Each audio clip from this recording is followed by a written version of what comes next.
네, 안녕하세요. 조동석입니다. 오늘은 뭐 정규 강의 시간은 아닌데, 그러나 이제 급한 이슈가 있어서 이걸 좀 같이 생각해보자 하는 차원에서 마이크를 열었습니다. 특히 오광수가 민정수석이 된다는 소식이 있어서 이거 이상하다 생각했는데, 강진구 기자가 한 내용을 보고, 이거는 내가 좀 다루어야 되겠다. 그래서 강 기자하고도 통화를 했고, 그래서 한 30분 정도 되는데요. 오광수 편이. 그래서 30분 정도를 제가 편집해서 이따가 틀어드리겠습니다. 그런 김에 그러니까 인사가 만사다. 인사는 만사이기도 하지만 메시지다, 그것이. 메시지가 뭡니까?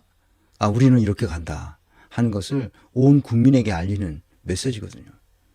민정수석이 검찰의 특수통 출신을 앉혔다는 것은 어마어마한 메시지입니다, 이거는. 인사가 만사의 문제보다는 그 메시지가 너무 커요. 검찰의 특수통이 검찰이 허가받은 범죄 집단의 핵심 코어란 말입니다. 그런데 그 코어에서 놀던 사람이 검사장까지 되고 퇴직한 다음에 또 하는 일이 뭐예요? 김건희하고 관련을 맺고 있어요. 간접적으로라도. 안 되는 겁니다. 그런데 오광수가 저걸 했으면 좋아요. 불의에 도전하고 불의에 저항하면서 뭔가의 정의를 위해서 자기가 손해본 게 있었다면 그거는 우리가 굉장히 높이 평가해줘. 우리와 같은 지금 부정부패가 만연한 사회에서. 그런데 그런 건 찾아볼 수가 없잖아요. 그렇다면 검증을 누가 했는지 모르지만 반드시 검증을 해야 됩니다. 이게 누가 추천했는지는 모르겠으나 추천한 사람이 이 문제를 해결해 줘야 됩니다. 그리고 오광수 자신이 떳떳해야 돼요. 그런데 이따 들어보면 알겠지만 떳떳하지 않습니다. 떳떳하지 않다는 말은 그가 하는 말 속에 다 드러나 있어요. 잘 보시면 오광수는 평생을 갑의 위치에서 살아온 사람이라는 것을 그가 한 말 속에 다 드러나 있어요. 왜 그런지를 나중에 얘기하겠습니다. 갑의 위치에 있었던 사람은 자기 생애를 을의 위치로 바꿀 수가 없어요. 죽을 때까지 갑의 위치에서 을을 이용해 먹습니다. 아시겠죠? 그러니까 문재인 정부에서는 그런 사람들이 용인되지만 국민 주권 정부 이 의미를 굉장히 중시해야 됩니다. 국민 주권 정부라고 그랬잖아요. 그런데 오광수 같은 사람이 어울릴까요? 어울리지 않을까요? 그건 여러분이 판단하시기 바랍니다. 이건 국민적 이슈고 주권자의 이슈이기도 해요. 이거는 단순한 이재명 대통령이라는 한 사람의 이슈가 아니라 국민 전체에게 주는 메시지이기 때문에 국민 전체의 이슈이기도 해요. 그러니까 어떤 사람이 이렇게도 말합니다. 아니 우리 이재명이 하고 싶은 대로 하게 놔두자. 어련히 알아서 잘하겠냐. 여기까지 왔는데 놔두지. 그걸 가지고 뭐 또 그러냐. 이런 사람들이 있는데 그거는 잘못된 생각입니다. 왜 잘못된 생각이냐? 강진구 기자는 대단히 훌륭한 기자예요. 이제 경영에 관해서 잘 모르기 때문에 회사 경영과 관련해서 그 기자는 취재하는 데만 모든 자기 에너지를 쏟기 때문에 경영에 대해서 잘 몰라요. 회사 경영에 대해서. 그 조그만 회사 경영에 그래서 여러 가지 뭐 소송에 휘말리고 그러는데 그렇다고 해서 강진구 기자의 그 취재력이 그다음 취재하는 능력과 그 내용이 그걸 허투루 보면 절대로 안 됩니다. 그래서 강진구 기자가 조희대를 취재해서 방송을 여러 번 했습니다. 그런데 어떻게 됐어요? 어떻게 됐어요? 아무도 안 받아줬습니다. 정치권에서, 민주당에서. 강진구 기자가 조희대에 대한 그 기사 내용을 우습게 알았어요. 그래서 어떻게 됐어요? 진성준이 그냥 조희대를 막 빨아줬죠. 그래서 대법원장을 시켜줬어요. 그래서 어떻게 됐죠? 적골이 난 거예요.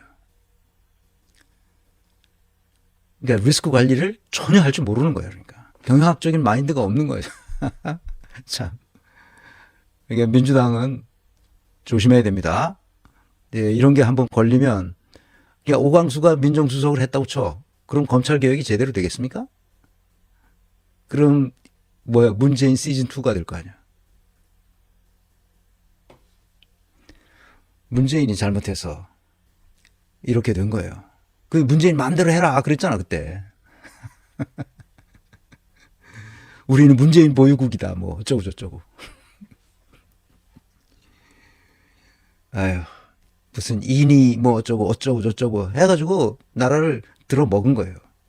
문재인 정부가. 결국 이렇게 된 겁니다. 그건 조국도 똑같죠. 조국도 책임이 큽니다. 여러분 잘 아시기 바랍니다. 자, 이제 시작합니다. 인사가 만사고 인사는 메시지입니다. 여기서 메시지라는 의미가 굉장히 커요. 검찰 특수부 출신의 오광수 변호사를 민정수석에 앉힌다는 것은 대국민 메시지가 어마어마하게 큰 겁니다. 그거는 김민석을 총리로 지명하는 거하고는 비교가 안 돼요. 총리로 지명하게 될 거라는 것은 누구나 예상할 수 있었어요. 김민석이 똑똑하니까. 김민석이 얼마나 총명해요. 일하는 거 봐요. 깔끔하잖아.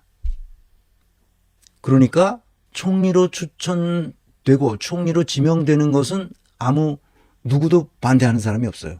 그리고 내가 봤을 때, 내가 인사 전문가로 봤을 때 대단히 실용적인 인사입니다. 김민석이 총리가 되는 것은. 뭐 강훈식 비서실장이야. 그건 뭐